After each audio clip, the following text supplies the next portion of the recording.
truly, if you're at the back, unless you just want to be at the back, I think it would be so much more helpful if everybody would come up, because I'm going to be asking a lot of questions and looking for dialogue, and we often can't hear you if you're way back there. So I'm looking out in the audience, and I'm noticing a couple of familiar faces. I have been in mom mode for the whole weekend. You'll hear a little bit more of my story here in a couple minutes, but I've been in mom mode. But what's such an advantage for me now speaking to this topic is I'm looking in some of your eyes and thinking I've heard some stories, gotten some examples, been able to kind of hear how this topic of nutrition and ACC is particularly interesting to you. So I want to give you some ground rules, and unfortunately the people who may trickle in after this are going to have to get a repeat of this. So ground rules, and I say ground rules, what I really mean are more just housekeeping things. I love questions. I love questions. And when it comes to nutrition, everybody has some questions or some examples or some specific unique scenarios. So if I promise you guys to make time for question and answers at the end, is it okay if we hold off on questions during the presentation? Cool. Because my hope as I was designing the presentation was to make sure that we cover super general things when it comes to nutrition. And then towards the end of our time together, we're going to cover some very specific things related to functional medicine and functional nutrition. So hopefully, regardless of what the reason you found yourself interested in this topic is, hopefully we will cover it plus some. So we'll get to lots of time for Q&A at the end. In fact, somebody make me a promise. Come in. Make me a promise. And if we're at, what would that be, 3:15? If we're at 3:15, all right, she's going to do it for me. If we're at 3:15 and we have not stopped for Q&A, cut me off, and we're going to have at least 15 minutes for Q&A at the very end, because I know this is a topic that everybody can relate to. So as some people are trickling in, let me do this. I just want to introduce myself. Anytime I give presentations that includes information about supplements and diets, I kind of have to say this disclaimer: I am not a medical physician. I mean, you could read all the legalities in that. Don't take anything that I'm saying as unique and specific information for treating your child. However, this is all information you can go back to people and ask for individualized treatment for your child. Can you all hear me okay? Making sure the volume's good. All right. So I had a friend ask a question one time. She said, why are you and your husband starting this business? I'll tell you a little bit of my background, and then I'll explain some of the pictures on this screen. I was a registered dietitian, went to Texas A&M University, studied nutritional sciences, just loved nutrition from an early age. Really, my first exposure to deciding that I wanted to study nutrition was from, I don't think they called it home ec in high school, because that feels a little... I think it was maybe. I'm not exactly sure what the class was, but I remember we had this 6-week project where we had to design meal plans for a particular family or medical condition. And then we actually had kitchens in our high school lab, and we cooked every day. And so it was something about this idea of being in a kitchen doing something so practical, combined with the science aspect of it, really sparked this love for nutrition. So I went to school, became a dietitian, loved doing it, got a job at MD Anderson in Houston, Texas, which is a pretty well-known cancer institute, and got a job working with breast cancer patients and also covering for the integrative medicine clinic. And I loved that work, and as I was meeting with families that were going through major grief and crisis and had lots of questions for me as a dietitian, it became pretty apparent pretty quickly that I wanted to go back and do my licensure in counseling. So that for me was not a career shift. That to me felt like a career convergence, if you will, and really wanting to do still some of the medical nutrition therapy, but wanting to also take into context the family's realities instead of just putting a piece of paper or giving a website and saying, here's how to eat or not eat. It was a big passion for me to make sure that I could dive into the realities of what these families were going through. So I finished up my master's in counseling and left the hospital environment to head into a private practice, and was doing that. I was actually working in a behavioral health private practice. And so at that time, I really started learning more and more about applying my knowledge of nutrition to the fields of what we call behavioral health or mental health. And so I was studying things for autism and ADD and ADHD and depression and anxiety, and kind of the overlap of how nutrition related to all of those things. So my husband and I were married, I had one child, and then my second child was born. So we have 4 kids. My second, you will see lots of pictures of him on the screen. When he was 48 hours old, I can tell you this story as a mom another time, but when he was 48 hours old, he was diagnosed with ACC. And so that catapulted my husband and I into an area of interest that we had had for years before, that I was already working in, but now it was my baby. And as you mamas or grandmas or dads or grandpas in the room know, when it's your child, all of a sudden what you thought was pretty interesting and you would kind of read in your own free time then becomes a lifeline. So Tillian is part of our why. Some of you have met him. He is part of our why. When I left that private practice, my husband was working in a different area that was really translatable to working with my clients doing something called neuro movement. And so during the pandemic, which is a great time to start a business, by the way, hopefully you hear the sarcasm. During the pandemic, we had already kind of launched our private practice called the Cognizant Group, and it's really our heart and hope to meet special needs families. And I always tell people that I think we're good at doing that because we're having to live it out. We're having to live it out. So again, I want you to form questions, and then at the end, it is my desire to make sure that we get to answer all those questions. So that's a little bit of our ACC journey and what we do. This is Tillian when he was a year old. I promise this won't be a whole slideshow of my family. I just wanted you to understand why we're passionate about this and why I feel like we have some insight. We had to include our bunny there too. This is our bunny. All of our kids have T names and people make fun of us. So the bunny also has a T name if you're curious. All right, so I want to talk a little bit as the counselor. Like I mentioned, we're going to focus so much on functional nutrition. But I want to first of all focus on what may be going through your minds or your child's mind or your grandchild's mind when we're starting to think about making changes. How many of you have heard of the stages of change? You guys, I also acknowledge this is right after lunch. The irony is we're talking about food, but okay, wake up. And how many of you have heard about the stages of change? All right, couple. So it's maybe a new concept. And that screen is a little blurry, but what I want you to see is instead of this being this linear thought process, we go from pre-contemplation to contemplation to preparation to action to maintenance. I like this picture because it kind of describes that whole stage of change as not just a process, but really as we're always circling back around to the previous stage that we were in. So as I start to share some information with you about nutrition, there's going to be very specific things that we talk through, and everybody in this room is going to be at a different place on this journey. So pre-contemplation will be these moments where you have these thoughts of like, do I even need to pay attention to what she's talking about right now? Does that even relate to my kid? So pre-contemplation are those types of questions that you may feel like this is just, it's not for me. Now my guess is that something from the description of the presentation today started getting your brain working in this pre-contemplation, maybe even the contemplation. So you read some words or you'll see some things that you will start to think contemplatively about, well, maybe this does relate to me, but why should I actually make a change? Or why would this actually matter? Or what research indicates that this would be useful for our family? So we'll go through pre-contemplation, you may go through some contemplation, and then a lot of today's talk will be in this field of preparation. So I'm going to be giving you a lot of information. By the way, at the very end on the last slide is every website that I'm going to mention. So I love seeing the pins in your hands, but it's also at the very end. So if you want to, so preparation is what I had in mind when I was thinking I want everybody to be able to walk out of here with super practical tools, not feeling overwhelmed, like they have to go Google every word that I've said. So that will be a lot of the preparation.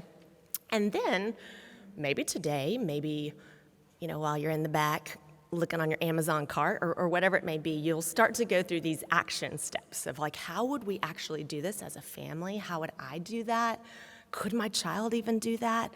And then the maintenance would be, things that we would be talking about 6 months from now, 2 weeks from now, a year from now, of like what changes did I consider worthwhile to make? And then what changes did we do? And then what changes actually were we able to maintain?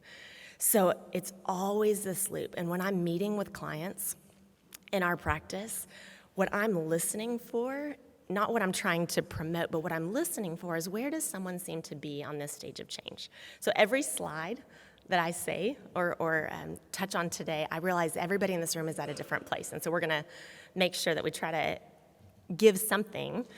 This is the second thing that I just kind of want to get you thinking about the topic. So it's very wordy, but we're going to move from these areas when we're thinking about our children. And first of all, let me pause. How many of you have an infant with ACC, or an infant that brought you here, okay? How many of you have a toddler, preschool kid? Okay. How many of you have elementary age children that brought you here? Okay. How many of you have teenagers?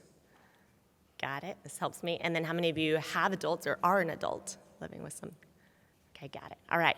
So again, think about either your child or yourself, the person you are here for to learn more about. And I want you to think about just this topic of food and eating. We could talk about this with every other probably amount of material that we've covered this weekend, but I want you to think about it just with food. We sit down to eat at least once a day. You know, now we're in this world of intermittent fasting, where maybe someone only eats one meal, but at least a meal a day we sit down to eat. And if you're doing kind of what old school nutrition has talked about, you're sitting down probably 3 times a day to eat, and you're hopefully eating 2 snacks. And so every time this person that you're thinking about making changes for sits down to interact with food. Now notice I just changed my language. I went from talking about eating to interacting with food. Every time this person sits down to interact with food, they are somewhere within these zones. So as a mom, a dad, a caretaker, we're sitting down with growth zone in mind. All right, it's time to introduce this new food. It's time to eat your protein. It's time to get full. So we're sitting down with the goal of forcing them into this growth zone where they may be really out of their element when it comes to their comfort zone. So sensory processing issues or taste and texture, some things we'll talk about. And so what I want you to just, again, keep doing is keep this picture in mind as we hit on every idea related to nutrition, that you're in one area and the person that you are caring for may be in a different zone. In fact, I sometimes ask my clients and who are here or working with me for a family member, I said, can you just print this out or keep it on your phone, and before you sit down to try to feed or prep a meal for the person you're caring for, would you just put this back in your mind so that, again, you're thinking, okay, where could they be versus a comfort zone, a fear zone, a learning zone, or a growth zone? And what we're really aiming for with any element of nutrition is we're trying to say, let's make changes when we can observe that someone is in this learning zone or in the growth zone. How many of you, raise your hand, if you would say, yeah, I can kind of either sense that in myself or I can sense that in the person that I take care of? You say that, okay, all right. If not, I'm gonna teach you some tips and cues to look for. So this picture is kind of funny because I couldn't get it edited the right way, but this is a magnet system that I had made. That's my daughter's little hands. And we don't, in our family, we do not count calories, we don't track foods, we don't do any of that. But this was something I used for her, and I actually used for my ACC son. And when probably when he was 5 is I think when we started introducing this. And it was just giving them this concept of there are these different times of day that we eat. I mean, sometimes we have to simplify this down and say, like, oh, it is not just eating time. There are these different times of the day that our culture and your school or your teachers or whoever may say you're going to eat. And so giving them a graphic representation of that. Now, what you'll notice on the side is I kind of highlighted that these are the practical feeding tips that I hear about most with the families that I work with. We hear about food aversions. We hear a lot about, and I put it in quotes because I'm not quite sure that this phrase is used correctly, this phrase of picky eating. I've said this about my own kids, but I often believe that picky eating is sort of a tip of the iceberg phrase. I think that picky eating can often be related to way more going on than just a child being picky. So some of that may be a true aversion or what we call a food jag. Other times it may be related to sensory disorders. I was actually just talking with someone before we began today about a 12-year-old who may not like a wide variety of foods, and maybe some of the reasons behind that it may not just be picky eating, but it may actually be that entire interaction with food is too much. And we don't know why or how to fix that yet. I want to acknowledge that. All right, now I'm also wanting to acknowledge on this picture, which was a friend of mine. She posted this picture. She said, "Look, I just got back from the grocery store." And she was so proud of this picture because of all of the different changes that they had made in their family. But what I thought was really interesting is me, being a functional medicine dietitian for almost 17, 18 years now, I looked at this picture and I felt very overwhelmed. How many of you feel overwhelmed when you look at this picture? I know you can't even see brand names and anything, but you feel very overwhelmed, right? So again, this can be this daunting process as a mom. You may be looking at those things, or as a dad, you may be looking at them and saying, those look like great brand names. Thank you so much for giving me a picture. My child wouldn't touch any of them. So what I want to do is give you a couple of my tips. Again, we're not going to take a super deep dive into all of these, but I want to give you a couple tips that I provide for clients just to think about.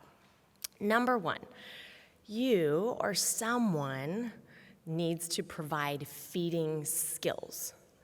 We often think that feeding skills equates to get them to eat, which is a really big leap, because depending on your beliefs about when a child should start feeding themselves, or depending on a child's capability of being able to feed themselves, they often can and want to do something, but we don't want them to make a mess, or we don't want them to waste food, or we don't want them to fill in the blank. And so I'm sure I'm speaking to the choir here, because I'm sure occupational therapy, feeding therapies, all of these different types of therapies, they're aimed at teaching feeding skills. So I just want to make sure I emphasize that. The second thing that comes up most importantly, and I think that we skip over so easily, is this idea of role model loving healthy foods. So here's what I see in the private practice where my husband and I work, is we see families who come in and they know that their child has an increased need for specificity with nutrition. They know that their kid needs to eat better.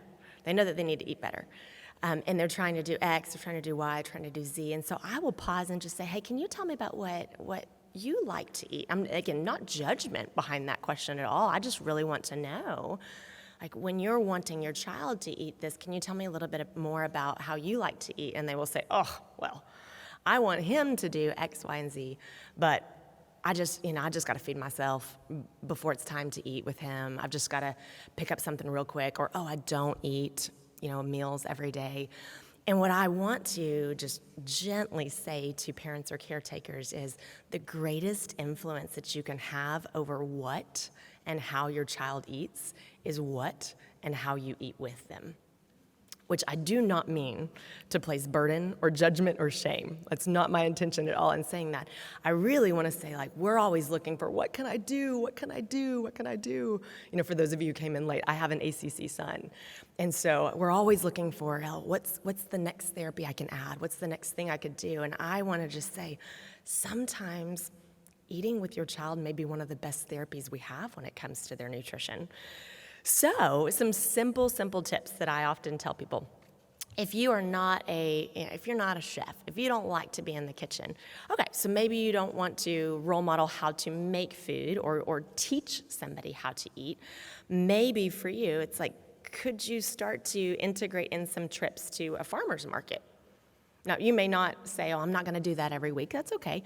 But what we're trying to do when we're enhancing, maybe is the best word to use, when we're trying to enhance someone's relationship with food, is increase their interactions with food. And that happens before they sit down to eat. So what I mean by that is, okay, a lot of us know this because we do it every day. You have to think about the grocery list. You have to get the groceries. You have to chop the food. You have to wash the food. You got to chop the food. You got to make the food. You got to eat the food. You got to wash the dishes. And that's kind of our interaction. But sometimes the only interaction with food that we give the person we're wanting to change it for is, here's your food. Eat it. And so we rob them of all of these experiences. So a lot of times I'll teach families with toddlers that if you're wanting to increase like the variety of what a child eats, you have to get them involved. And I'm not necessarily saying that they have to be up on a stool helping, but they need to be involved somehow. Let them pick out a new food item from the grocery store if you're still going into grocery stores. How many of you are online shopping? Right, me too, right? So, okay, let them sit with you on your phone and look at something new. Choose kind of a mystery food that you want to try. So somehow increase the interaction that this person has with food in the selection of it, in the touching of it, right? So pull it out of the grocery bags, take it to the sink, put it in the refrigerator, not the dishwasher. Put it in the refrigerator, right? Start the chopping process. So you're kind of seeing where I'm going with this is we just want to increase the interaction with food. Oftentimes what the research has showed us too, with children especially learning to increase the variety of the foods we're eating, is at these farmers markets when they're not just picking out the food, but when they're meeting the farmer and they're interacting with the person who grew that food. Now there is a social engagement, which how many of us want that for our ACCers, right?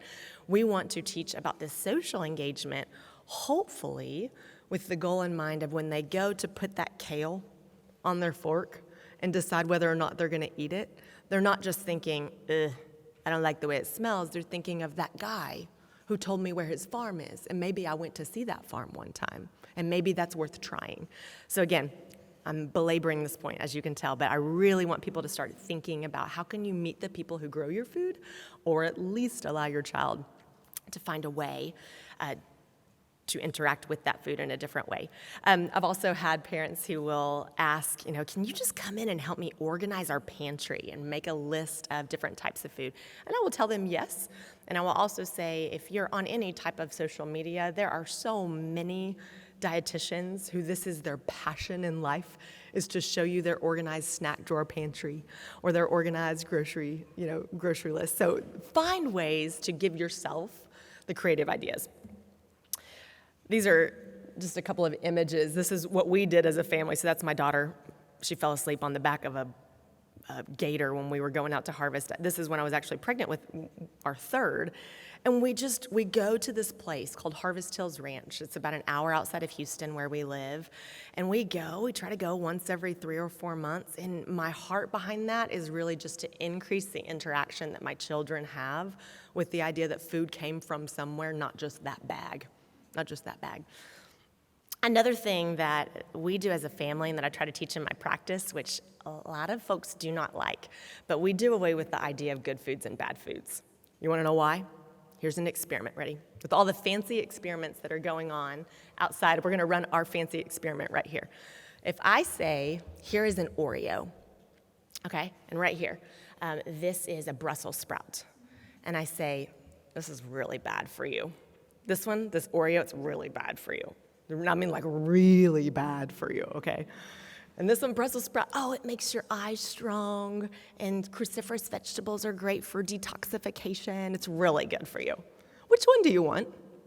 Be honest. No, I didn't say a crispy Brussels sprout with roasted bacon and balsamic, Just Brussels sprout or Oreo? Which one do you want right now? You want the Oreo, right? So we do this saying, okay, this is good for me and this is bad for me, but I should really want the good things. And the counselor, kind of the psychology background in me is like, what are we doing? Thinking that that's gonna work. And so just do away with the idea of good foods and bad foods. A very simple suggestion that you can get creative with to decide how you'd want to actually implement this is try to think about food maybe in 3 different categories instead of good or bad.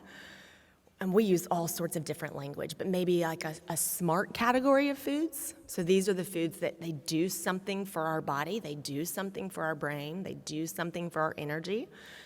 In the middle would be maybe in-between foods, where we would say, this has some value for me, and it's just part of watching the movie, or it's part of a snack at a birthday party. So it's an in-between food. And then there are what we call empty foods. And I'm not actually equating those to bad foods. I'm not just giving you a different name for it. I really refer to these things as empty foods because they're empty when it comes to maybe their nutritional value, but they have some value when it comes to interacting in social relationships, in parties, in holidays and events. And so we want to have a place for them, so depending on the age of a person, I would say, hey, a toddler maybe needs, a preschool toddler maybe needs one empty a day. And, the older you get, maybe we're up to 2 or 3 empties a day. The other practical thing that folks can do is to say we're going to have maybe those empty foods not in readily accessible places. Now, I'm not saying hide them, okay? That's not my style at all. I know people do this, the lock on the refrigerator at night or whatever. It's not my style at all, but I would say make them less accessible. So make those things, especially for those of you who have children, it doesn't need to be the first thing in the backpack pocket, or it doesn't need to be the first shelf at eye level for them. So those empty foods are things that maybe you say you wait upon request, and we say, oh, have you already had your empty today? If there's an ability to verbalize, and key emphasis on this for ACCers, right? If there's insight into whether or not they've had that thing for the day, you may can say, oh man, it's too bad you already had your empty today. This is also another place to do visuals and to say, having either a chart system or a picture system and saying, oh, we had that empty, so we already took that magnet off, or we already put that magnet on. However you want to do it, making a structure, again, without counting calories or using the food guide pyramid, but really just thinking about how do we begin to balance maybe smart, in between, or empty. I had a client one time, I can't even repeat how she described this, but she said, oh, it's like the octane levels, which I'm from Houston. I should know more about oil and gas than I do. But somehow her brain associated this quality of food with levels of octane and gas.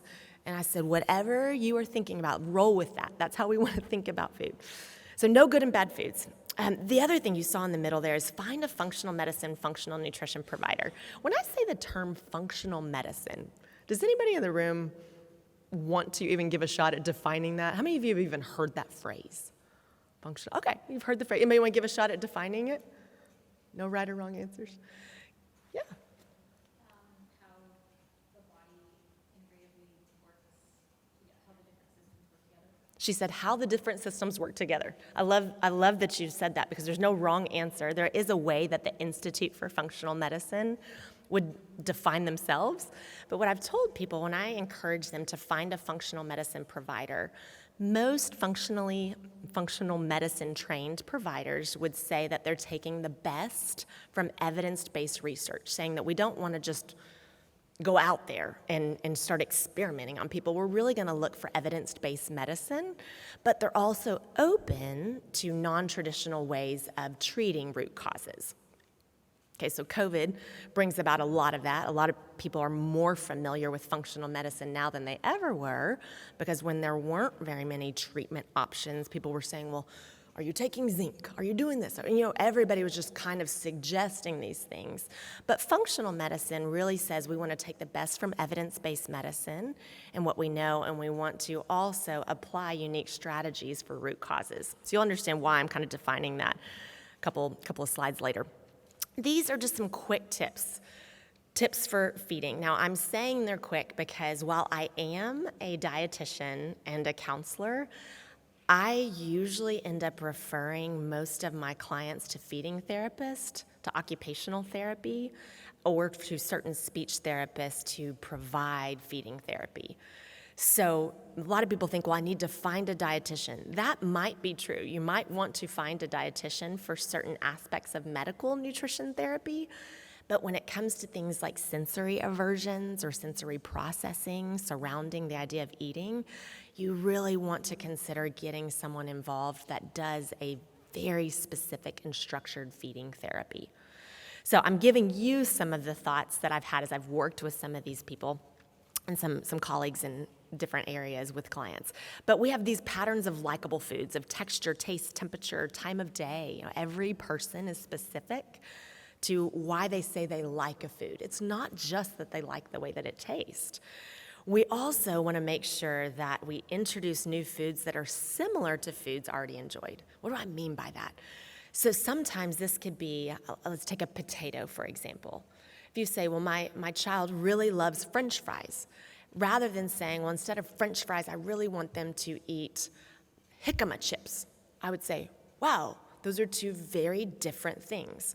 Could we just go from eating French fries to maybe eating different types of potatoes? Could we transition that way so that a child knows whether it's what they like the taste of or the texture of or the smell of, that we're trying to find some variety within the same food before we move on to different patterns of foods. So again, that's a big element of feeding therapy. Also, I can't emphasize this one enough, eliminate too many choices. The worst thing that could happen in regards to this presentation today is after we finish, you walk out with all these ideas. I'm going to give you some recipes. We're going to talk about smoothies. We're going to talk about GI health. We're going to talk about a lot of other things. And you walk out of here and you think, all right, next week, we're starting over. And then you just think that the person you're caring for all of a sudden is willing to make all of these changes with you. So offering too many choices is one of the quickest ways that we can actually develop the opposite of what we're aiming for. We don't want food aversions. We don't want overwhelmed systems interacting with food. And so don't offer too many types of foods. Kids and adults, I should put kids and adults, are overwhelmed by too many choices, and then you just cause the system to shut down. So a couple of short-term, I went backwards, there we go. All right, so when we are introducing new foods, we want to introduce foods repeatedly by placing it near a plate at mealtime. And without, that's not a mistake, it's supposed to say without encouraging to eat it. That shocks people. Well, how is this person then going to be willing to eat it? Well, that's not the goal. The first couple of times, we're not actually looking for them to try it. You know, I know a lot of people that will have the try a bite rule, and that's okay. It works for some folks, but what I've found in doing this with clients over the years is that the research really tends to be true in that a child or an adult takes upwards of 10 times, on average, takes upwards of 10 times of being exposed to a food before they will interact with that food in a positive way. So what does exposure mean? Exposure can mean seeing it, it can mean smelling it, it can mean watching you eat it, it can mean picking it up and, hold your breath, throwing it on the floor, it can mean wiping it all over their face, it can mean throwing it to the ceiling. That is an interaction or an exposure with food. So while as a mom, I know how hard that is. Did I mention I have 4 children at home, right? Cleaning up after mealtime. As a mom, I know how hard that is, but what we're really wanting to think is that's an exposure. That's an exposure. That's an exposure. So don't encourage kids to eat that food. Try to do everything else around it. The other thing is to expose that new food item 1 or 2 times a day for 2 to 3 weeks. So some of you may be thinking, well, that's so wasteful. It would be if you're actually providing a whole serving of that food on a plate. That would be wasteful. But what I'm actually suggesting are pieces or slices on the plate of foods that they're already used to. So you want to think about doing this gradually. So if I just had a kiwi pop into my head, let's say you're saying, okay, we'll slice that kiwi. So it's a kiwi maybe once a day, right? It's a kiwi piece once a day, or it's a kiwi in a lunch, or it's a kiwi maybe somehow in a smoothie. That would be kind of hard to avoid, but maybe once they're into that 9th or 10th exposure, it's trying those things one at a time, many times a day. And you notice, I just mentioned 2 or 3 weeks with only the introduction of one new food. Anybody see how slow this process is? Has anybody ever had to make dietary changes for yourself? Did that happen quickly, right? Some people will say, well, I did the Whole30. I'm like, well, that's great. And then you probably did the not Whole30 right afterwards. So it's great to get on some of these, some of these cleaner ways of eating. He said fad. I was trying not to, but good job, thank you. It's great to get on some of these cleaner ways of eating, but what I'm really aiming for, and what I think you guys are aiming for the people you care for, is we want this to be long-term. Because what we're about to talk about is how these things affect brain health. And as I know, being a mom of an ACC kid, we're not looking for his corpus callosum to form anytime soon. We're just trying to support everything else in the brain. That's a lifetime goal for us. So I'm not aiming for a 30-day change. We're aiming for these things slowly over time. All right, let's talk more practical, and then we're going to get into some of the science. Some children are unable to sit down during meal times. Okay, this is a lot. It's a lot for them. There's a lot of different needs and sensations that happen at a mealtime.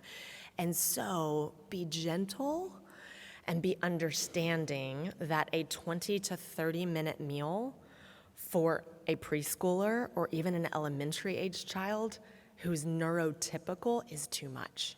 A 20 to 30-minute meal. I mean, I'm a massive believer in family meal times. As a counselor, I've studied and followed the research of what this does for mental health for individuals later, being able to interact with their family at mealtime.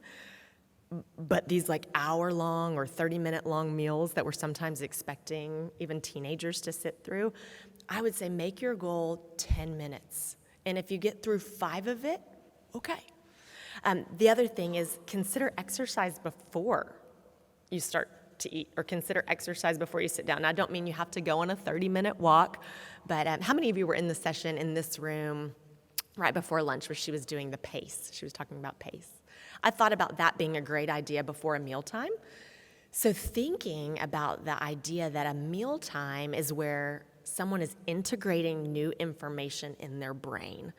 And if what we know to be true about corpus callosum disorders is that it takes more time and more repetition, then we may need more prep before sitting down to eat in order for that new information to integrate.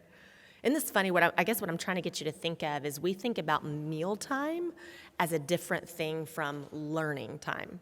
And what I'm trying to help you see is they're one in the same.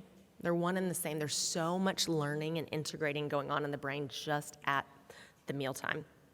All right, so again, I'm going to breeze through some of these things so we can get to the rest of this. Between meals, this is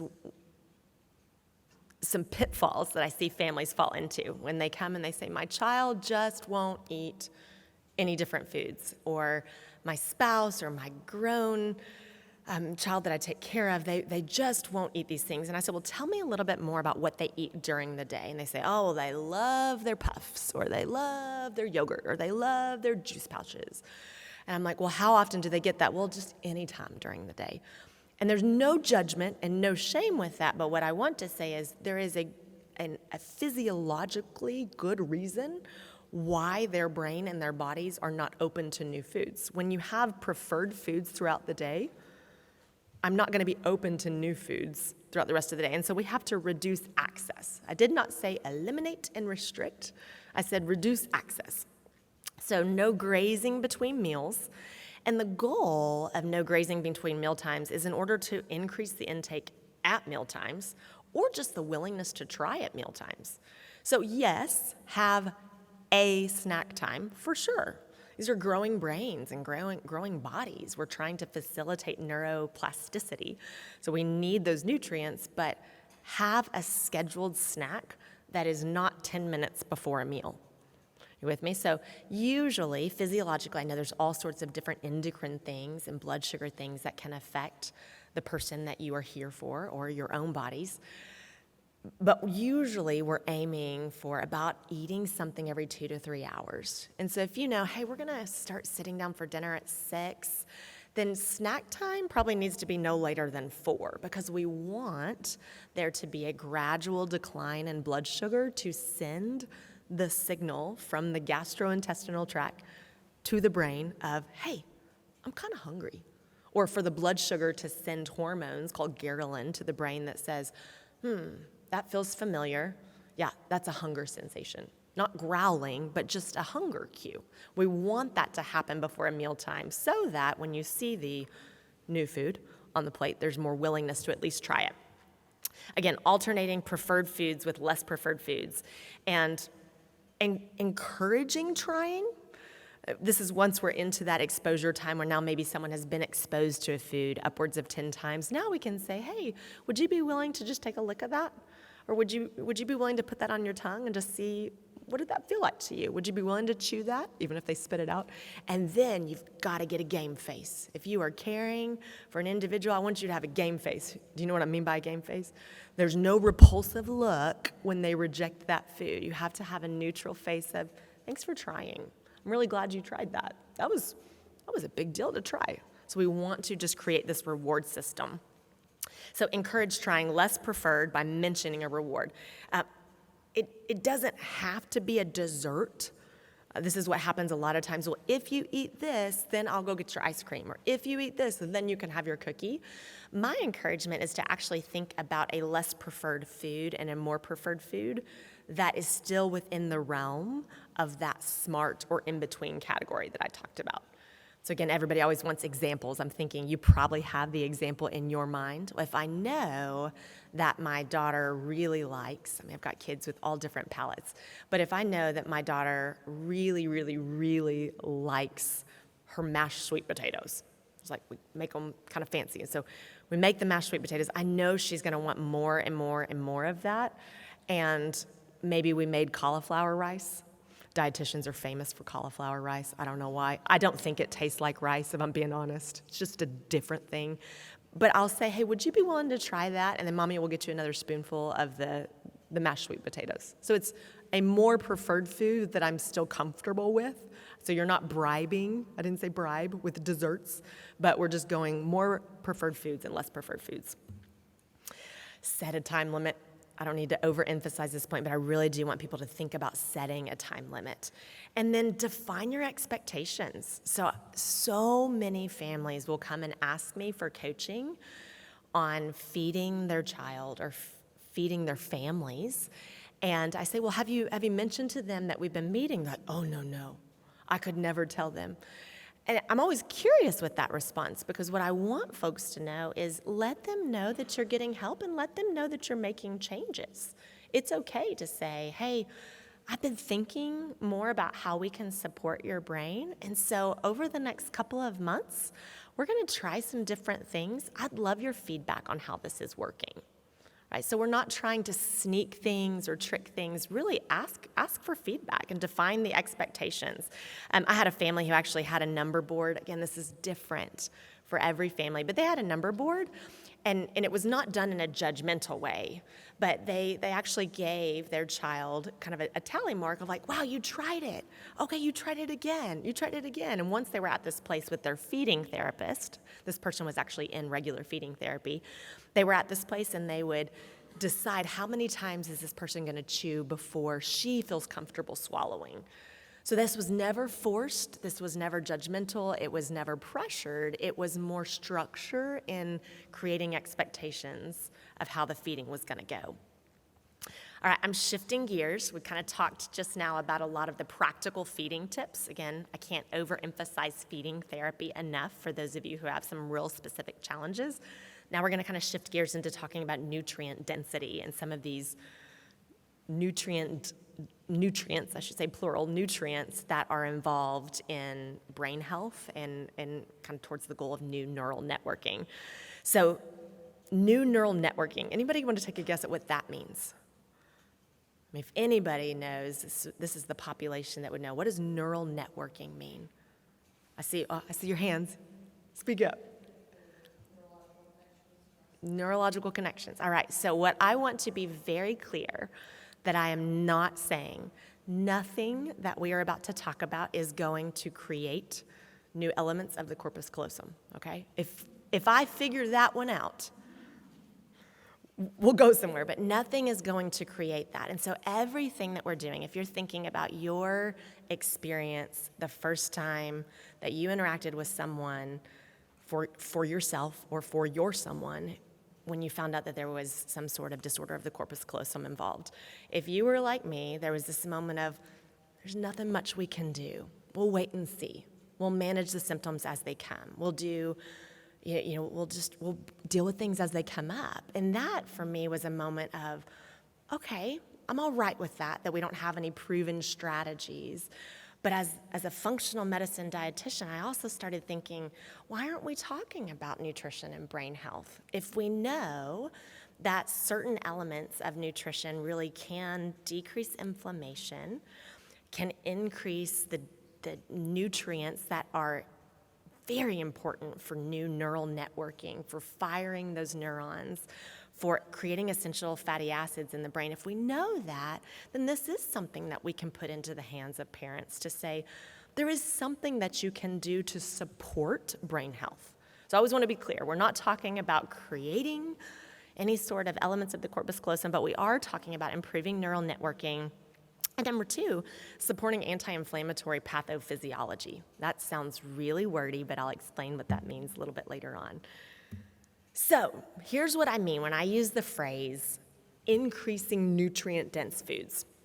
Number one, I'm talking about high-quality proteins. High-quality proteins. Anybody want to take some guesses at high-quality proteins? This is where we need some audience involvement.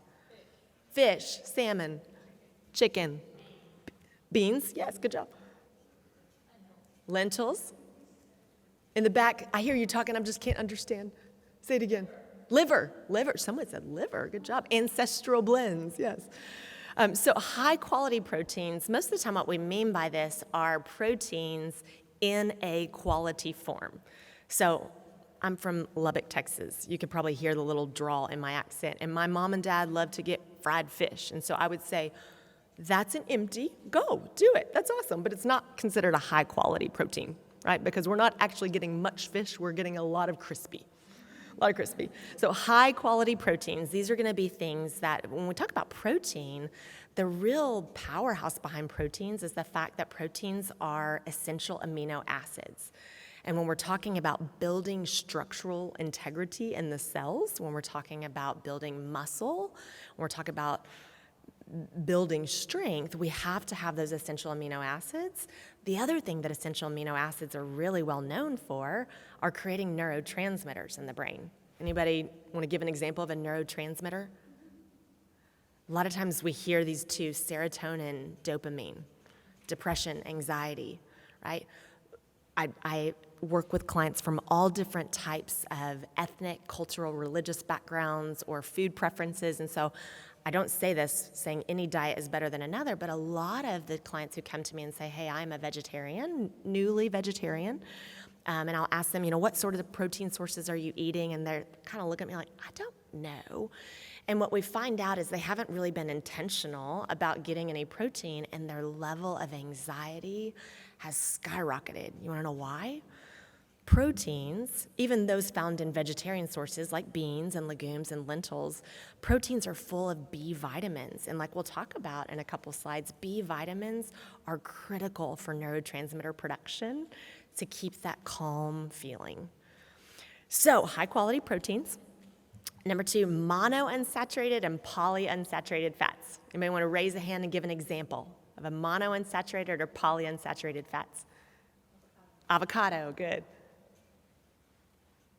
Somebody, walnuts, good job.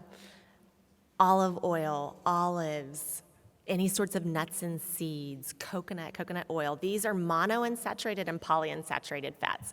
If you want to see the chemical structure, that I had to pass all sorts of biochemistry exams, I can show you later, but suffice it to say that the saturated fats are different from poly and monounsaturated fats because of the way that they are chemically structured, and they tend to have an effect on inflammation in the body. They also have an effect on nutrient derivatives of certain aspects of brain health.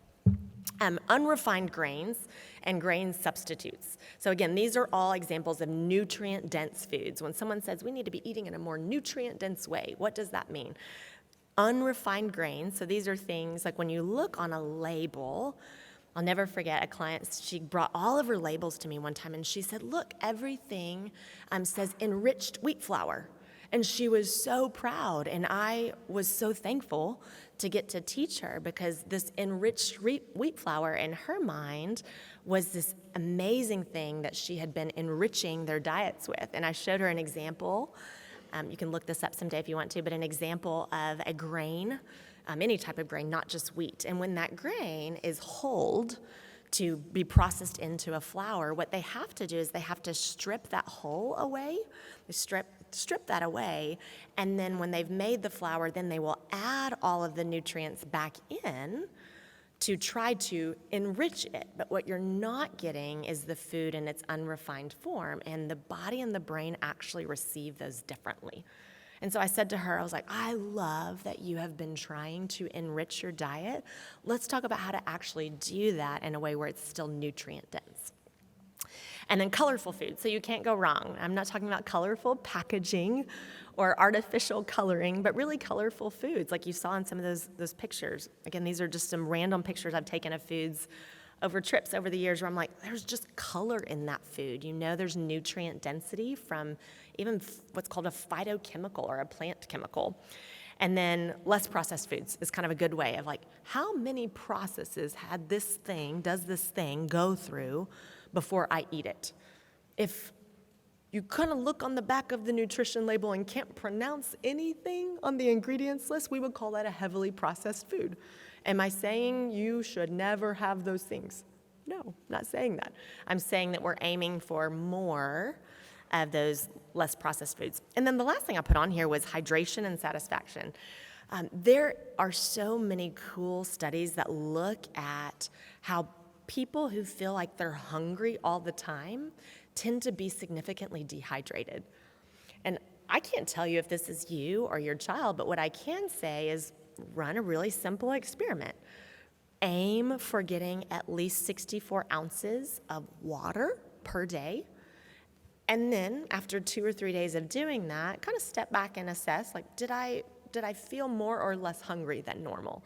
Because the hormones that really can be confused with hunger and satiety are actually similar to those things that can indicate whether or not someone is hydrated or dehydrated.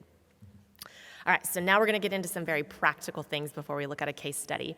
I'm not sure, you can't read these words. I'm happy, I'll go back to my email address at the very beginning. I'm happy to email this presentation out if you want to email me. I just have to take all of the pictures of my family out.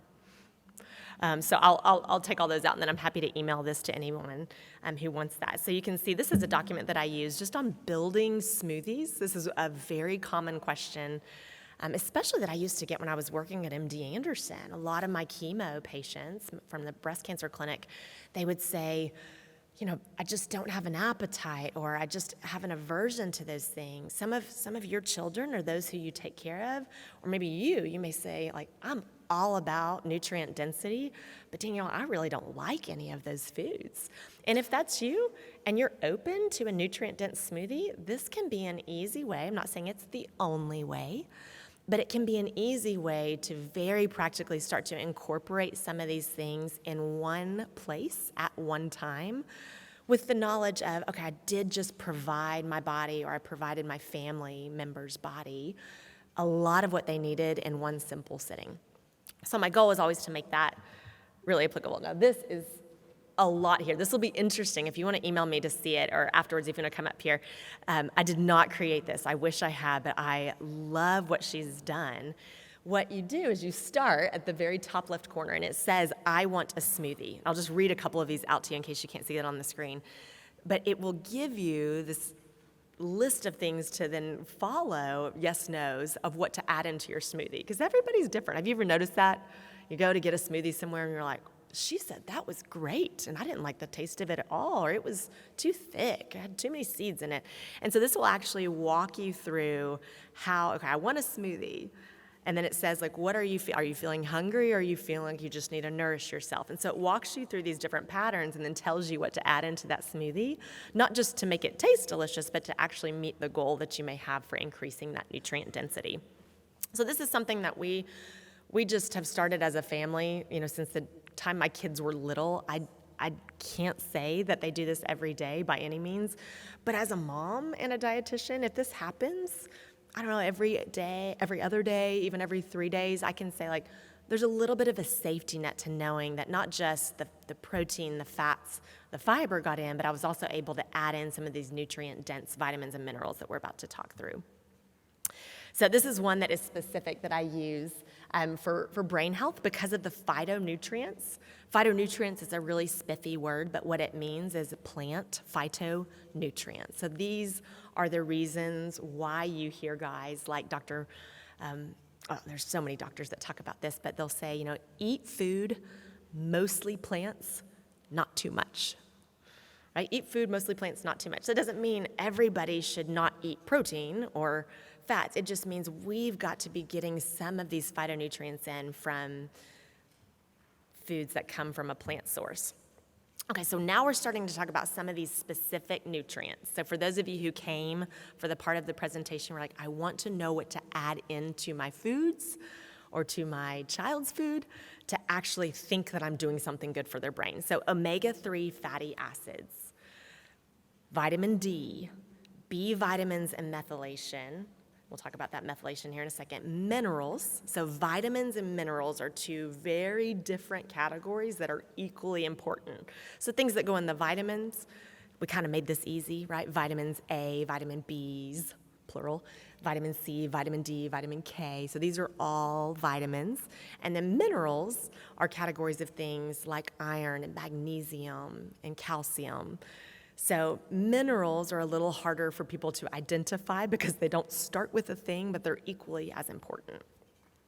So goals for intellectual disabilities or intellectual disability disorders in ACC, the goals that I set when I'm working with someone who comes to me for these reasons, number one goal is to support neural networking. Number two, to improve cognition, or maybe I should say to support the improvement of cognition. I don't think that any of this should be done in isolation. Of course, I'm looking at each of you. I know you're involved in at least a thing to support, right? Maybe 2 or 3 or 16 things. So this should not be done in isolation, but I also see major improvements happening in other therapies when the nutrition piece changes. Number 3, enhancing attention. Who could use some of that, both for yourself or for your child? And then strengthening sleep hygiene. And this is always a little bit of a surprising one. When I throw that in at the end, someone says, what do you mean improving sleep hygiene? So nutrition, especially those essential amino acids that I was talking about earlier, and minerals. So the two really in the sleep hygiene element, things like tryptophan and magnesium are critical for the brain to be able to sense it is time to go to rest. So I heard someone talking yesterday and asking one of the presenters about sleep disorders and sleep apnea and all these things. So they had ruled out everything, and the kid's still not sleeping. And so these are the moments where we want to say, okay, what else might be going on when there's not something structural? Is there anything that may be going on where the brain is saying, like, I don't have what I need to produce the things to fall asleep? So sleep hygiene is a way we can use that. All right, this is intentionally really small at the top, but I'll tell you what it says. Intentionally, just because I don't want you to have to read the whole thing, but I'll tell you what it says.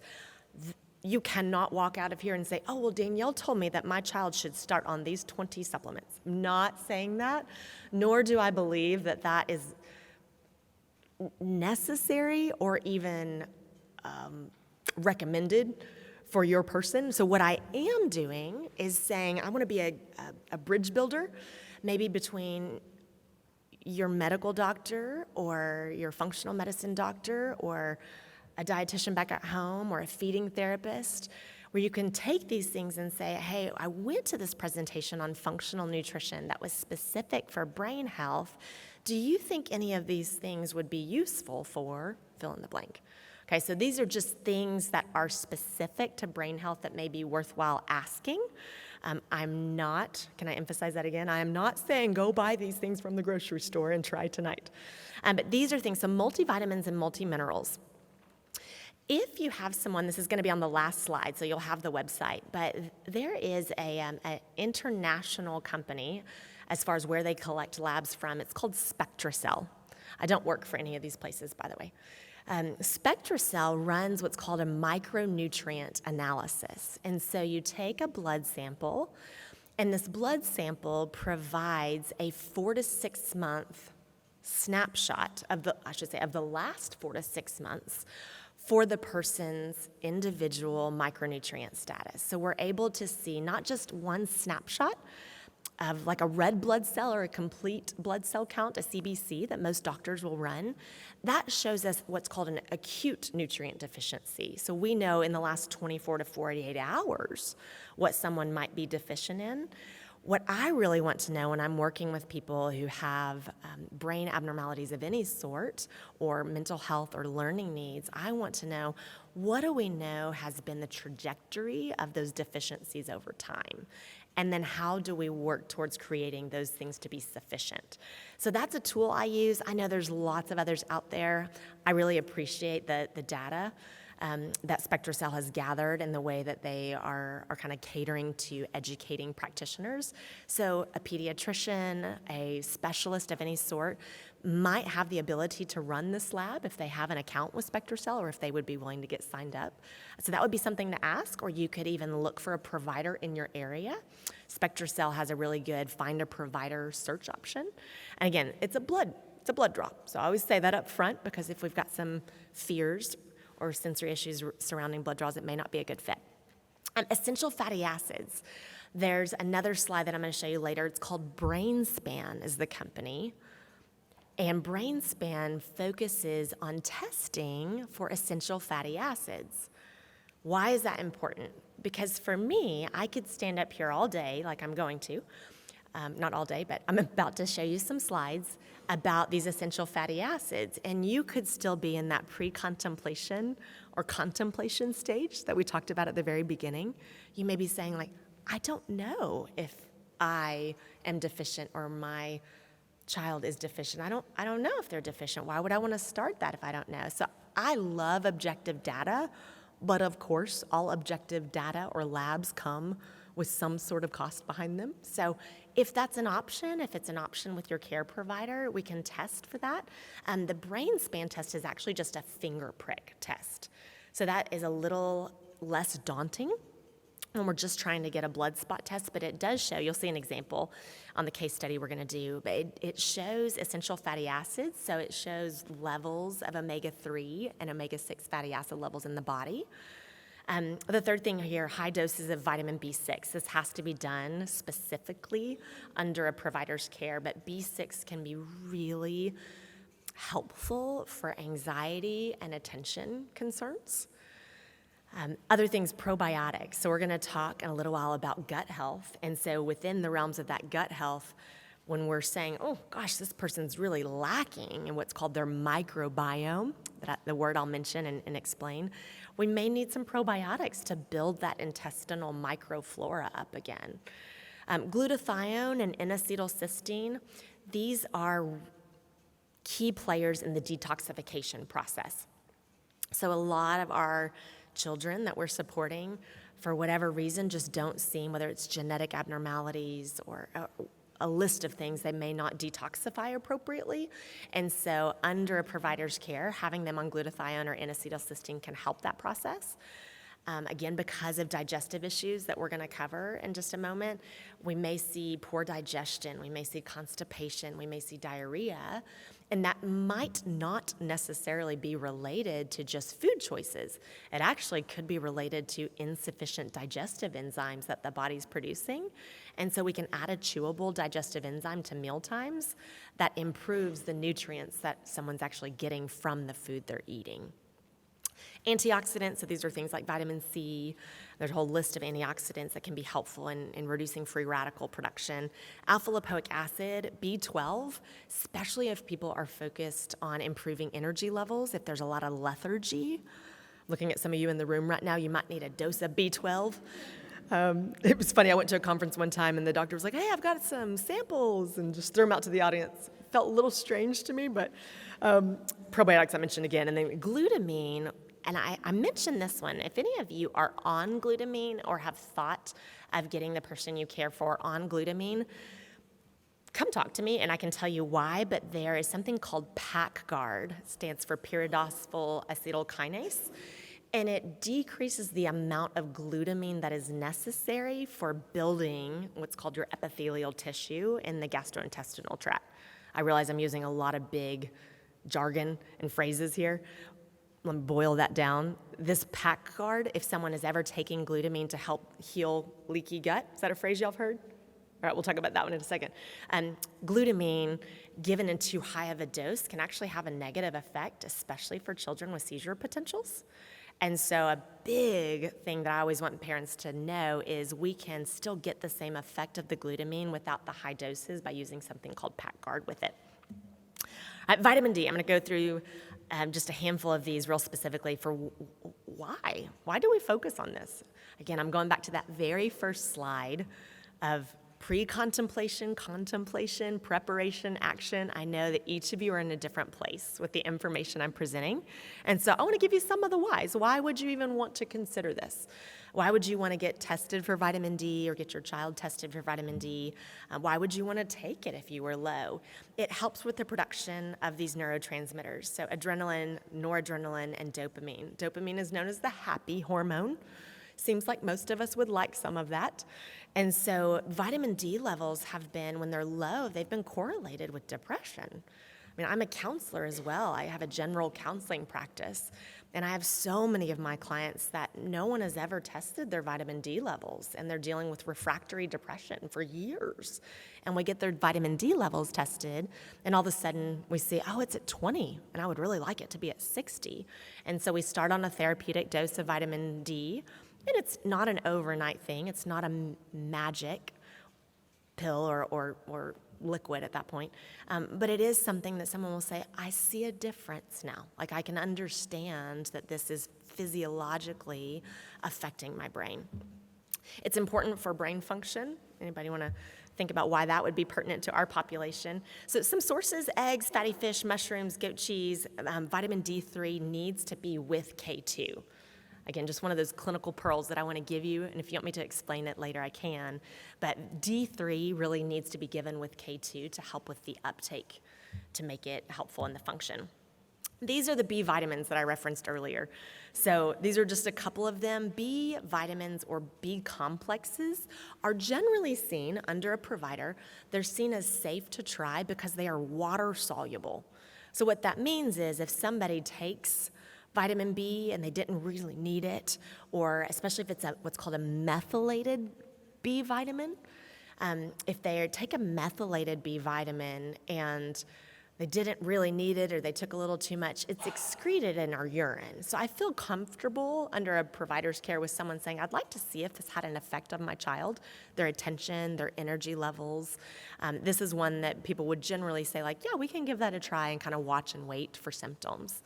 It can be associated with disruption in the central nervous system. A lot of neuropathy, even when I used to work in the cancer population, we would give higher doses of B vitamins for neuropathy, and all of a sudden, we saw a drastic improvement in the feelings of neuropathy over weeks. Sources of this are going to be the things I'm sure all of you are just craving right now. Dark green vegetables, beans, peas, legumes, and citrus fruits are good sources of B vitamins. To explain this picture, it was funny. We went somewhere for a trip. My husband had to travel for work, and I went with him, and they came out with this little box that had 4 different smoothies that were different types of green smoothies. I just thought, well, man, if that showed up on my bedside table every day, I would be happy to drink my B vitamins. Magnesium. This was a dessert that I made also. Would be happy to eat this every day. So this was a grain-free dark chocolate crust that I made for somebody's birthday. Magnesium is found in chocolate. Notice I have the greater than 72%. Does anybody know what that means? This is dark chocolate, y'all. It's okay if you like the milk chocolate and the white chocolate, but you're not really getting great sources of magnesium here. This should have been something that I brought a sample of, but pumpkin seeds, dark organic chocolate, and almonds are great sources of magnesium. I was somewhere yesterday in one of the sessions, I think it was the first morning session, she was talking about a product called Calm. How many of you have heard of Calm? Now, this is used a lot in our population, and I do stand behind it. I think it's a good product. Calm has magnesium in it, and so magnesium is known to be involved in the processes that can reduce anxiety, agitation, irritability, confusion, insomnia, headache, and depression. Now, here's fair warning, okay, depending on the type of magnesium, Magnesium can have a laxative effect.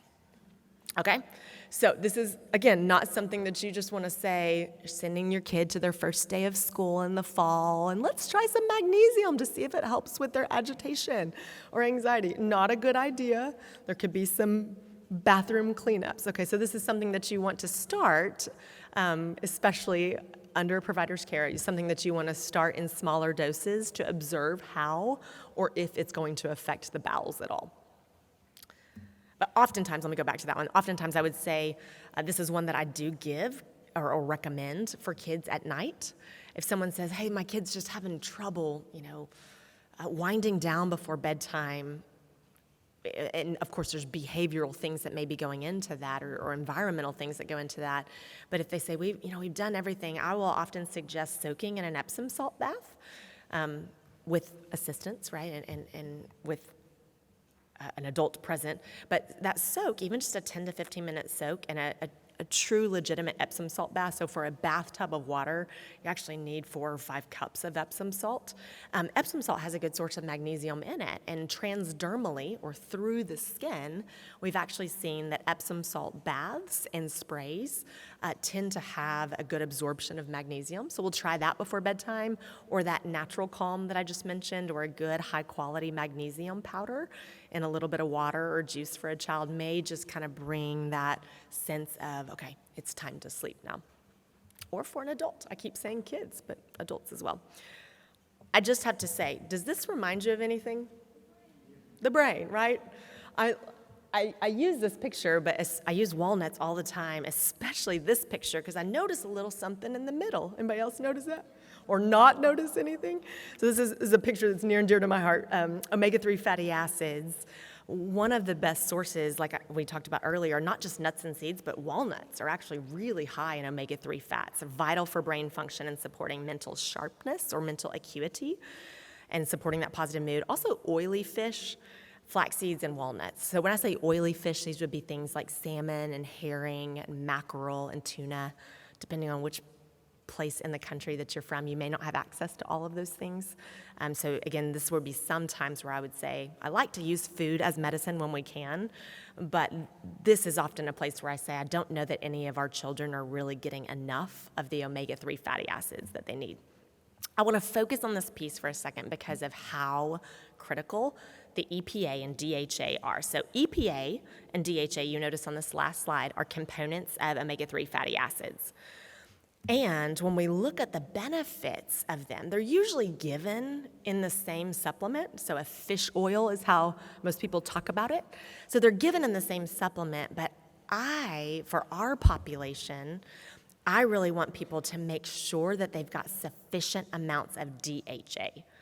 So once you get through looking at this slide, we see neurodevelopment, neurogenesis, immunity, resilience to concussions, structural cell membrane.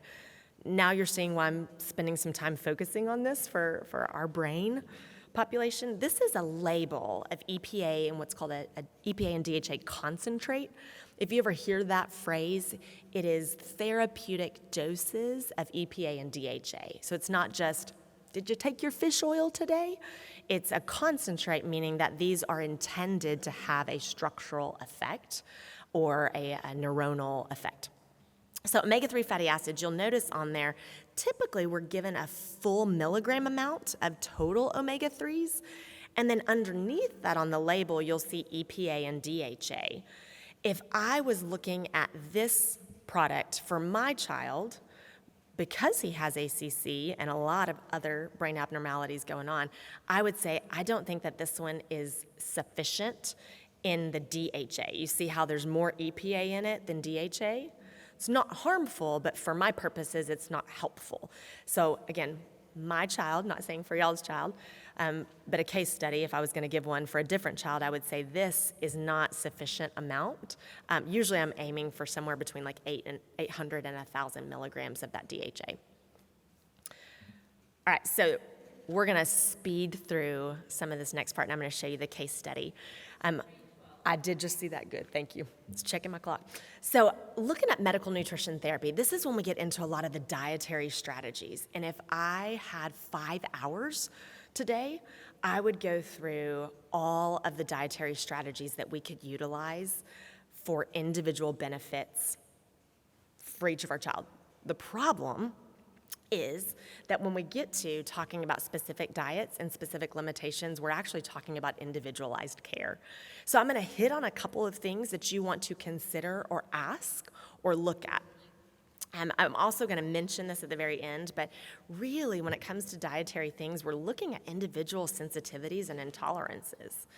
So the biggest question that I get is about gluten or casein elimination. What that really boils down to is, does my child, or do I need to be on a gluten-free diet? Do I need to be dairy-free? And as you'll see, I kind of listed all this out. There's a lot of maze. I don't like maze. I want definite answers. But when it comes to the research on dietary or nutritional strategies, there's a lot of maze that come up because no one's going to be able to study it in isolation. No one's going to say, hey, just do this thing and don't do any other therapies for the next 6 weeks. I just want you to do this thing, and now we're going to study it on a global scale. Usually parents are the ones that know whether or not dietary or medical nutrition therapies are effective and work for their children, and they know that. You want to know why? Because they're the only ones that can observe their kids day in and day out. So if you are considering or have ever considered going gluten-free as a family or for your child, the person you care for, get some guidance. And here's why I say that. So many people can haphazardly go into this idea of doing a gluten-free or doing casein-free or doing grain-free or doing ketogenic, all these things. And they can do it, and what they don't realize is that their anxiety is increasing, and the person that they're trying to get to do said diet is just getting more and more resistant and reactive to the idea of doing it. So you want to get someone that can kind of be the coach, if you will. Like I tell the clients I work with, I'm like, blame it on me. When we do this, like say Miss Danielle said that we're going to try this for a couple weeks. Like you want to have an outside person. So I put down a website where you can find a registered dietitian. And of course, you'd want to find one in your area. A lot of people, not just dietitians, are providing telemedicine. You know, I provide services across all over the country. So telemedicine, depending on your state, you can often find someone to work with you in that way. So this is a list of all the different dietary strategies, but what we have to really emphasize, what I want to focus in on, is we've got to weigh out the balances of trying some of these different eating approaches with all of the other burden that it could bring. And so if you're at a place where you feel like I've got support, I've got resources, I know how to prepare these things, I can introduce them, gradually we can find good substitutes. If you're at that place where it doesn't feel like it would increase anxiety and you've got a support system, gluten-free and casein-free are things that some practitioners will have their clients try. An elimination diet is one of my favorites to recommend because it's usually doing this for 6 weeks. Again, you can email me about any of these things, but someone will say, hey, we're going to avoid the 6 to 8, what's usually called the big 6 or the big 8. So it's a lot of common food allergens or food sensitivities that we would remove for 6 to 8 weeks. So it's a time-sensitive approach, and then we would add those back in one at a time to see if we notice any changes digestively. Especially. Anti-candida, paleo, ketogenic, Feingold, these are all things that we look into that are very case by case. And when we incorporate this, like I just mentioned, we want to make sure we have the support to doing it. This focuses a little bit more on gluten-free, so if you want to email me for these slides, I'm happy to let you kind of work through this. But what we know when it comes to the research is those who benefit from it really benefit from it. And those who don't would say, I'm not really sure if it's helping. So I always say, if you're going to try any of this, try it for 6 weeks. Right? Try it for 6 weeks, really observe and do it with all your support and all your might. Do that, and then observe, kind of sit back. Did we notice anything? Did we notice? Y'all, these are all, I mentioned these synthetic food additives because of the Feingold diet that a lot of people will try, where you're eliminating all artificial sweeteners, colors, packages, or preservatives. And so these are all of the names. Again, this is a lot. A simple way that I tell people to approach this is look at your ingredients list, not so much the nutrition facts labels, but just start looking at the ingredients list of things that you eat. And if there's things you can't pronounce, it's probably an artificial thing. Just work on buying things that are more things you know where they came from, where you can pronounce those. So these are all the artificial colors that can promote some sense of hyperactivity and anxiety. Again, you would know if you eliminated these things and added them back in, you would know whether or not the person you care for would benefit from this. Artificial flavors, MSG is one of the biggest ones that I see, kind of causing some, especially for people who are nonverbal, there's just some alarming effects from MSG, and when you can't verbalize that this is happening, it's very scary. It almost feels like a panic attack from the way that it can affect even heart rate. And artificial preservatives. So now what I want to do is get to some of the gastrointestinal influences, and then we'll stop for questions. When we look at these gastrointestinal influences, the theories, I want to focus on this last paragraph, theories include malabsorption of nutrients. This is how we all say, like, what's going on? How is the gut connected to this person's brain health? What's going on? So there's all of these theories. And what I often recommend is ask a practitioner or find a practitioner who is willing to run a stool sample. There's an amazing company called Diagnostic Solutions, and they run a DNA-based stool sample. And in that stool sample, what they do is they show, of course, bacterial overgrowth and yeast overgrowth and parasites, all the things we want to make sure is not present, but it also shows intestinal health markers. So it gives us markers of whether or not a person really does have kind of that leaky gut presentation that we talked about. So I'm going to show you that on a picture. This is what we call a strong epithelial tissue of the inside lining of a gastrointestinal tract. Now, of course, this is not an actual image, but this is what we want to see happening. So all of those little, see how it looks kind of like a sponge? There's these what are called microvilli. They're finger-like projections. And on top of those microvilli are absorptive, you can think of it like a pad. They're the place that we absorb vitamins and minerals. So if we had a microscopic view of the inside of all of our intestines and all the intestinal health of the people that we care for, we might know, are they absorbing the vitamins and minerals that we're actually putting in?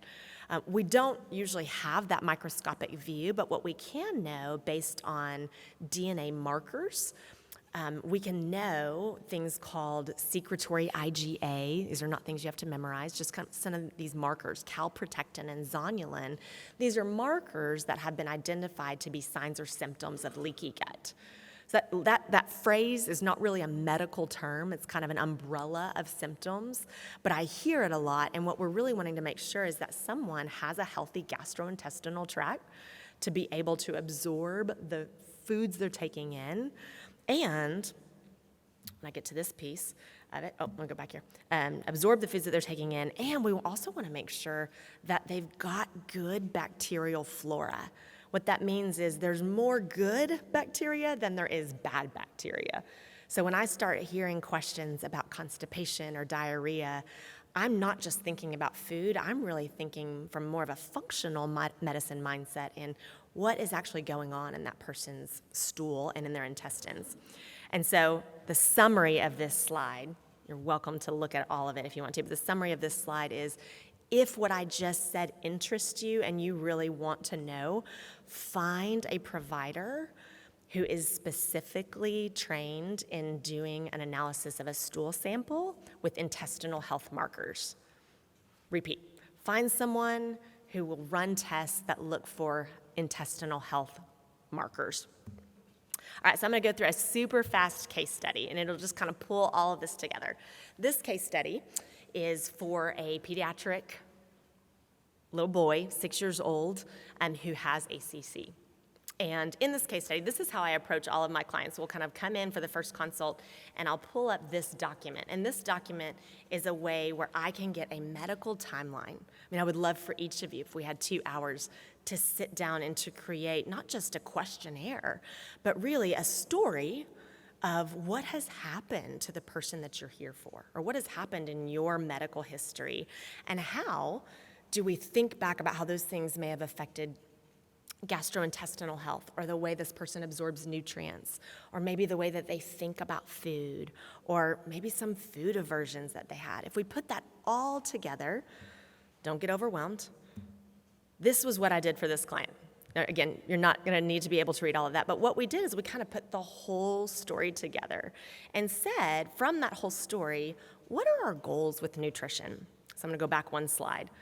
And I'll say our goals were we want to manage neural inflammation. This kid has a incredibly high potential for seizures, had never had a seizure at the time we were meeting, but some neurologist had said it's not a matter of if, it's when he starts seizing. So we wanted to manage neural inflammation, we wanted to prevent seizure potential, and we wanted to really support his developmental goals.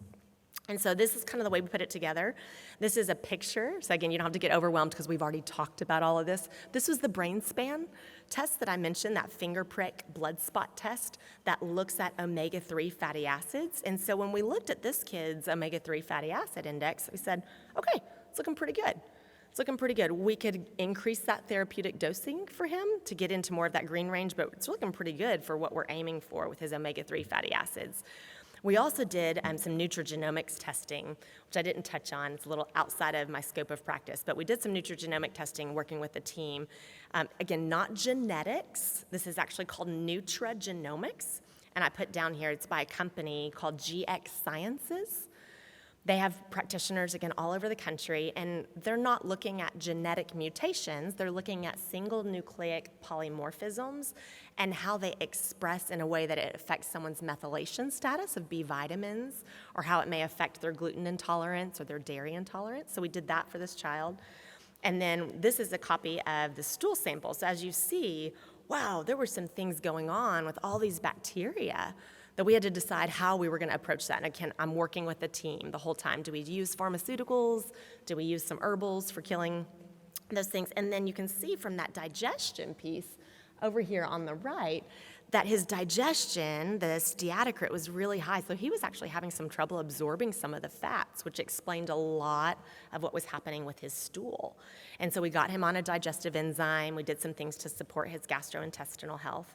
And then we did a sensitivity testing for him, just looking at what foods would we want to just pull back on. Again, not to say that that's going to change anything in a drastic way, but he was having some food sensitivities, and so we did some sensitivity testings on him. And then this was the last test, and this was all over the course of the last 5 years, y'all. We did not do this all at one time.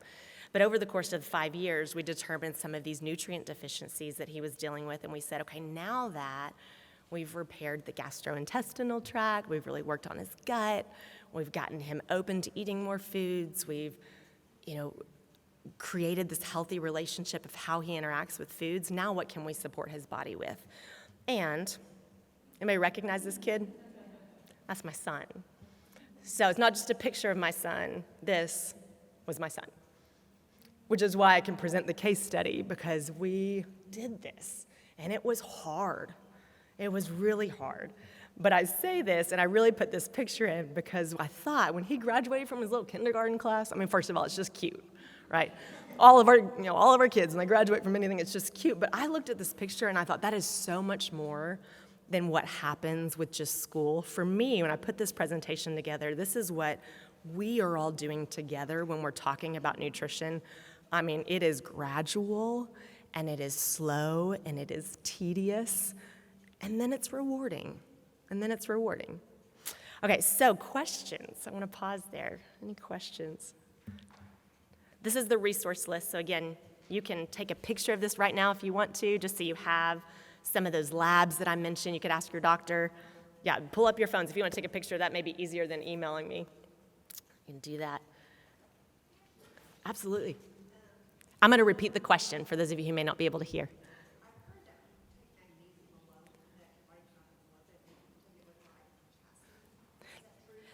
So she asked, she heard that when you take magnesium, sometimes you don't absorb it. Is that true? And if so, do you need to take it? And I know you're going to love me for this response. That can be true. Oftentimes, the reason why someone is not absorbing magnesium may not be just because of what's called the cofactors, but it may actually be from the gastrointestinal health that we talked about. So I do think it's important when we're looking at giving certain vitamins and minerals that you are working with someone who's knowledgeable about what cofactors because it all works together. Again, this is all the biochemistry, but very good question. Very good question. And I know you probably have been asked this a zillion times, but how can we guarantee if we're doing supplements, what supplement we're getting is going to be legitimate? Yes. Without filler. Yes. You know, I have a pharmacist friend who says proprietary blends Yes. opens up maybe, you know. Right, I do. So the question was, if we're considering giving someone a supplement of some sort, how can we be sure that it is what they say it is? And this is I should give a whole presentation on this someday because it is a can of worms because there's no regulation by the FDA on supplements. And as I'm sure most of you know, when you walk into the grocery store, it used to be, one aisle was the dietary health supplement. And now we've got whole sections of people just taking. So I feel like a broken record here. There is some value in working with a practitioner. I often tell people, and I know this because I am one, practitioners have access to what are called or considered pharmaceutical grade nutrition supplements that consumers don't have access to. And so if you go through a practitioner, you'll often have access to some, I would say cleaner, to use that phrase, cleaner or safer products, because most of the ones I recommend, they'll go through third-party testing and they'll have labs come in and do quality control testing on those supplements to make sure that you're actually giving someone what you think it is. Good question. Sorry, it's not super clear though. Any other questions? I know y'all probably need a coffee right now, a little tea, espresso. All right. Yes. Absolutely. Absolutely. Again, I'm happy to email anybody this presentation. I almost uploaded it, and my sweet husband reminded me, he was like, you do have pictures of our son on that. You maybe should not give that to hundreds of people. So I'll edit the presentation, and I can send the whole thing out if you'd like it. Let me go back.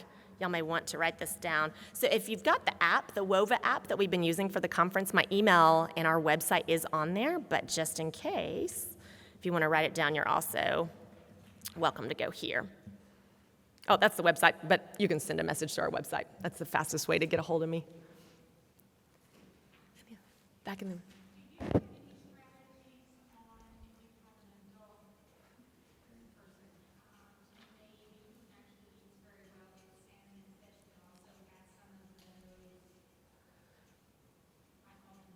Sure. Right. Okay, I think I may have missed the question. You said, do I have any strategies for an adult?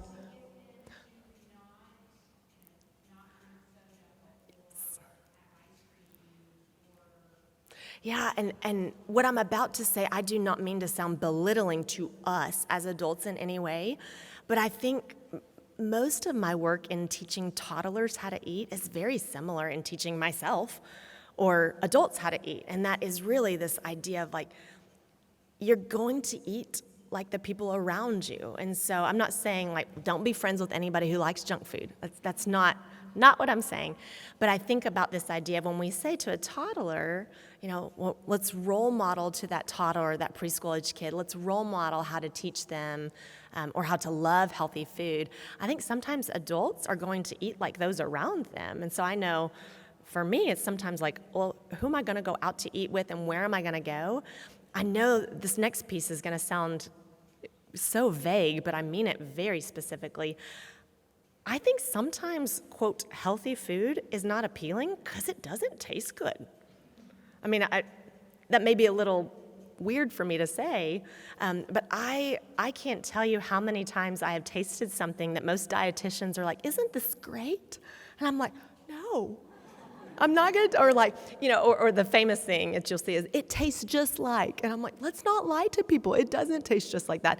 But to go back to your question, I really feel like so much of the change is figuring out, like, how do we actually make that taste good? How do we add flavors to that? How do we, instead of just like, there's a boiled salmon on a plate, how do we make that into like a yummy salmon cake that they maybe eat in a similar way as a burger, right? Something. So I know that's kind of vague, but I think so much of it is, maybe to go back to the very first part of your question, focusing less on don't eat those things, and focusing more on adding things in a way that it just crowds out the rest of the stuff. I mean, that's part of my own story. I haven't always eaten like this. My mom would tell you that I grew up eating Bacos and ranch dressing for lunch. So,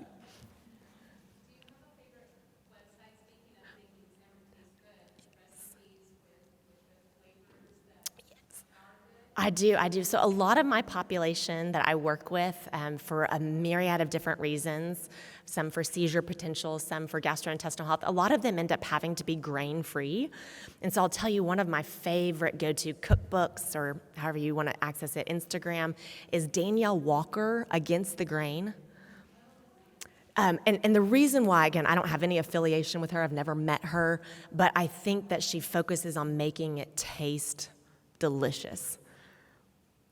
And I can send you a couple of others that aren't on the top of my mind right now, even some websites that I just have favorited that I can, if you want to come up to afterwards, I can share some names with you. But I think that's a great one just to start out with, for sure. There's another one for people who need more of a grain-free, dairy-free way of eating. I really like how she actually educates parents to teach children. It's called Nom Nom Paleo. Has anybody ever seen Nom Nom Paleo? It almost looks like a cartoon, the way she's organized her cookbooks. I appreciate her strategy of involving the kids, too. Any other questions? And by the way, you're welcome. I think we're at the end of time, so if you need to stand up and leave, freedom. I'm willing to stay and answer questions. Go ahead. Yes. All right, so her question was about food sensitivity test. I'm going to answer you really directly. In our practice, I only use a food sensitivity test run by the company. It's called ELISA BioAct Technologies. And the reason why I use them is because of their specificity and reliability. A lot of this sensitivity tests that you'll see, you pick up a kit, have it mailed to your house, and they'll tell you what you're sensitive to. They have very poor data showing that there's what's called case-to-case reliability.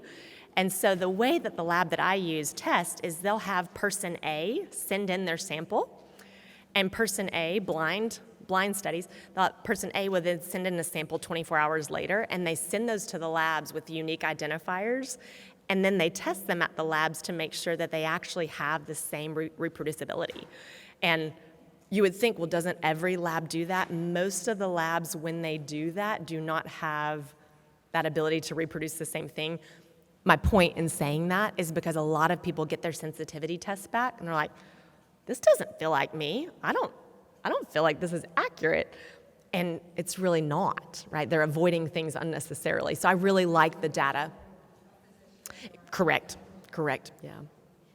Thank you so much. If you're walking out too, I'm here. I'll stay for questions, but thank y'all for those of you who are leaving. Yeah. Any more questions before we wrap up? In the very back. I think I can. I'm going to stare real hard and read your mouth too.